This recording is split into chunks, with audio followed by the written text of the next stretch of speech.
terlihat jelas di Toyota 27060 16170. Ini punya Corolla Twin Cam ya, AE92.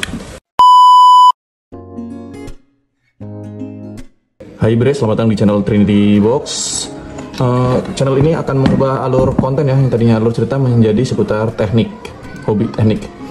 Jadi pada konten perubahan pertama, saya akan memberikan tutorial bagaimana cara melepas alternator ya, khususnya nih alternator Corolla Twin Cam. Di sini terlihat jelas di Toyota 27060 16170. Ini punya Corolla Twin Cam ya, AE92. Untuk melepas alternator ini caranya sangat mudah. Bahan yang kita gunakan itu kunci, ini apa namanya, kunci pas ya. Saya menggunakan yang seperti ini nih, dan juga cukup menggunakan obeng. Jadi hanya dua alat itu aja. Untuk melepas alternatornya langsung aja nih, kita berdiri seperti ini ya, tidak apa-apa, tidak usah takut ini nanti rusak atau gimana, karena ini tuh sangat keras ya. Jadi sebelumnya ini udah saya bongkar, jadi kunciannya nggak terlalu kencang ya. Kita cari ukuran yang pas seperti ini.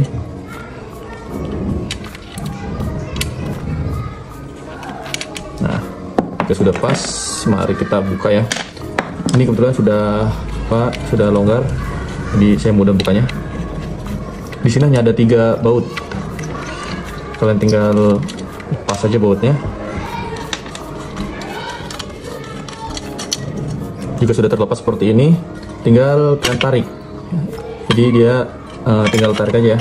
Tergantung di sininya nih, di bagian sini ada kuncian atau enggak. Kalau ada kuncian, maka bagian ininya nih, baut di sini harus dilepas dulu. Jika sudah terlepas seperti ini, jika di sini ada kuncian, tinggal tertarik lalu kita seperti ini ya, contohnya. Jadi gambaran singkat di dalam alternator pada umumnya deh, hampir semua alternator tuh atau dinamo ampere sama ya. Jadi ini adalah dioda dan ini IC. Fungsi dioda itu untuk menekan arus agar arus tidak kembali ke alternator ya. Jadi ini alternator mengeluarkan arus ke mesin mobil, mengeluarkan arus ke mobil maksudnya. Dan dari mobil itu tidak balik ke alternator. Lebih tepatnya dari alternator nanti akan meneruskan arus ke aki ya. Jadi ini akan mengisi aki. Jika diodanya normal, maka saat mobil mati itu arus tidak tersedot balik ke alternator. Namun jika dioda ini rusak nih, ini penyebab umum bocor arus pada alternator ya, dioda. Sedangkan IC itu untuk mengecek pengisian aki ya. Jika akinya tidak mengisi, misalkan mobil nyala nih, terus si alternator itu tidak mengisi aki, tegangan akinya itu misalkan 12,5 volt atau 12,7 volt. Namun saat mobil nyala, tegangan aki itu di bawah 12, itu kan otomatis aki tidak mendapatkan daya dari alternator ini. Biasanya itu kalau begitu kasusnya, ini yang rusak ya. Sekarang bagaimana cara bongkarnya? Gampang. Pertama kita lihat dulu nih bagian sini nih, pastikan baut-baut di sini sudah terlepas ya. Di sini ada 1, 2, 3, 4, kebetulan punya saya sudah dilepas. Sekarang kita melepas dioda ataupun IC ya. Untuk melepas dioda, mau nggak mau kita harus melepas IC ya. Perhatikan di sini ada baut 1, di sini ada 2 nih harusnya nih, karena sudah saya lepas sebelumnya. Ini nggak ada bautnya, 1, 2, di sini 3, dan di sini 4. Jadi ada 4 ya, termasuk yang ini. Kalau yang ini dia tidak usah dilepas karena ini adalah baut IC. Langsung aja.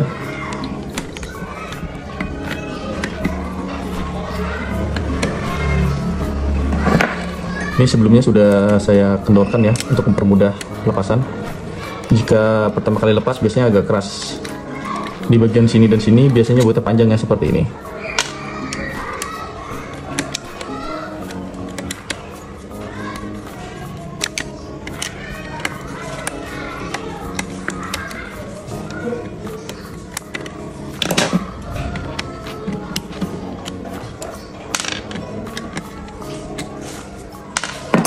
Jika 1, 2, 3, 4 baut terlepas, tinggal kita lepas aja nih ya, perlahan seperti ini.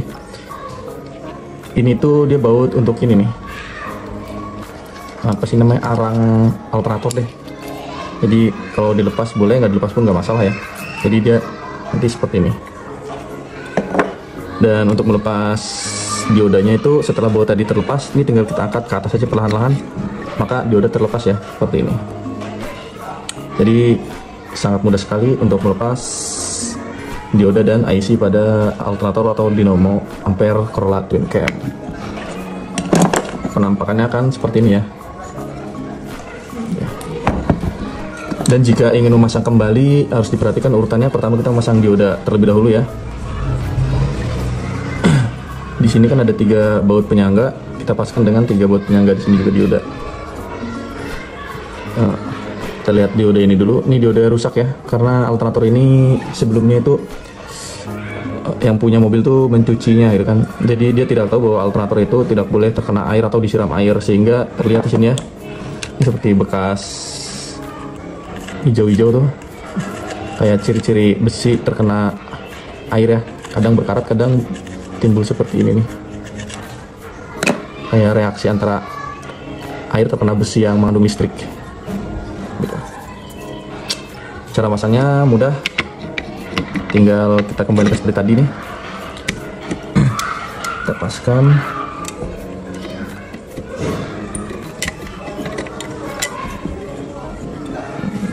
Ini kan keras ya, keras karena ada satu nih mengganjal ya. Nah, jadi jika masangnya tepat itu dia akan mudah masuk ke dalam. Nah seperti ini ya. Lalu urutan keduanya kita tinggal masang IC. Jadi misalkan kalian punya alternator, ada daya yang rusak gitu kan. Misalkan contohnya dia tidak mau mengecas aki, itu biasanya IC-nya yang rusak. Atau misalkan ada bocor arus yang besar ya, bukan yang kecil. Bocor arus yang besar itu biasanya dari diodanya. Ciri-cirinya itu aki cepat tekor ya. Misalkan dalam waktu singkat itu tiba-tiba daya aki mobil langsung habis. Namun jika daya aki habis perlahan-lahan itu biasanya bocor arus dari audio mobil. Bisa juga dari dioda. Biasanya untuk IC seperti ini, jika ada mengalami kerusakan kita bisa beli online ya. Kita cari copotan atau X Singapura itu kan, dengan harga yang tergolong sangat terjangkau. Ini kemarin saya ganti IC itu harganya sekitar 50 ribuan copotan ya. Namun jangan sampai salah kalian membeli IC, karena bentuknya itu mirip-mirip namun sepintas mirip tapi keseringan dia berbeda setelah dipasang. Jadi pastikan jika kalian ingin beli partnya, misal jika mengalami kerusakan harus disesuaikan dengan tipenya. Jangan ragu bertanya pada seller ya. Dioda pun juga sama. Jika kalian ingin menggantinya jangan sampai salah membeli dioda, karena bentuknya emang mirip-mirip namun setelah dipasang bisa saja berbeda. Untuk harganya jelas dioda sekitar 100 ribuan ya. Kalau IC itu ya kurang lebih 100 ribuan lah, 100 kurang atau 100 lebih dikit. Tapi kalau kalian berani mengambil resiko bisa ambil copotan ya, harganya bisa jauh lebih murah. Setelah semua dipasang kembali, tinggal kita kencangkan baut-baut ini ya. Lalu misalkan ini semua udah kencang, kalian bisa pasang sendiri alternator ini. Untuk pemasangannya sebenarnya mudah, tinggal kalian mempunyai kunci-kuncinya atau tidak. Oke, semoga informasi konten pertama di Trini Box ini bermanfaat. Thank you for watching. See you in the next video. Jangan lupa like dan subscribe. Kita ketemu lagi di konten berikutnya. Oh ya, kalau ada pertanyaan kalian bisa tuliskan di kolom komentar. Bye bye.